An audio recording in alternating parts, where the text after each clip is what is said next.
Welcome to ECN Trade Daily Video. Before we begin, it should be noted that any advice is of a general nature only and that your personal circumstances have not been taken into consideration. Hello everyone, my name is Rob Clayton and thank you very much for joining me. In the last 24 hours, it's been very volatile for the Australian dollar after the market was taken by surprise by the better than expected data out of China. The Aussie leaped to a fresh February high of 72.05. And from last contested there, wasn't able to stay there for very long.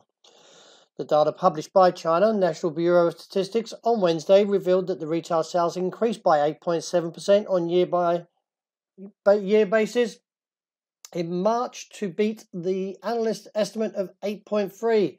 And industrial production expanded by 8.5% to beat the market expectations of 5.6%. So quite a big number.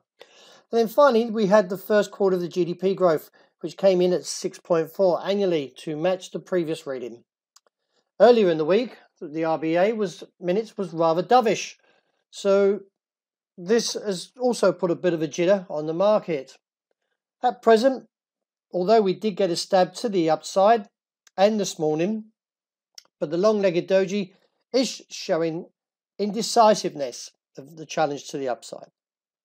The resistance now around 71.95.05 after the two rejections this morning and yesterday. And the fact is that we could be looking back towards 71.45. It is there the market would need to break to open the way to the downside. No real change in the euro as it remains confined within a tight range, limited between the support and resistance levels at 112.55 and 113.55. From a technical point, though, when I'm looking at the US dollar, which measures the greenback strength against a basket of 6 major currencies, is holding above well at 96.40. With the resistance, therefore, capped around 113.55, then I do expect to see a market test back towards support at 112.55 and reassess from there. From a technical point, though, we are breaking down from the RSI. No real challenge in the top side to dollar yen. Now, overnight, the market's got a little bit of jitters. After this morning, the North Korea had announced that they had test-fired a new type of tactical guided weapon. The North Korean Central News Agency said Chairman Kim Jong-un observed the firing of the weapon on Wednesday by the Academy of Defense Science.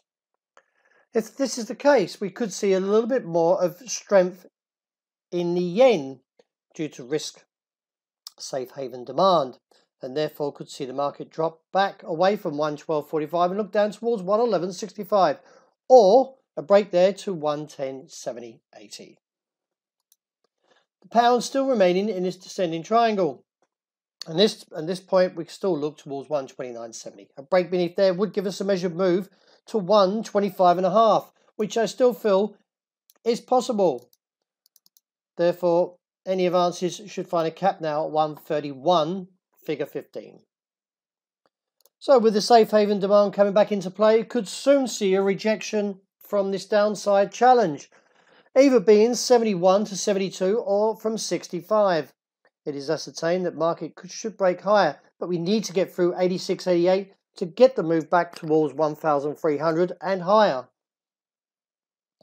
Wrapping up with oil, the market did fall away from $64 a barrel overnight, and from the slip now turns the focus back to 61 or maybe down towards $60 a barrel. It is assessed that the pullback should ease this technical input pattern further to the downside, and as you can see is weakening. I'm not a seller, I want to buy the dip, so therefore I'll be looking either from 60 to 61. Well, that wraps up for this week. Thank you very much for joining me today. I would like to wish everyone a happy Easter, and I hope you enjoy this great start to this nice long weekend.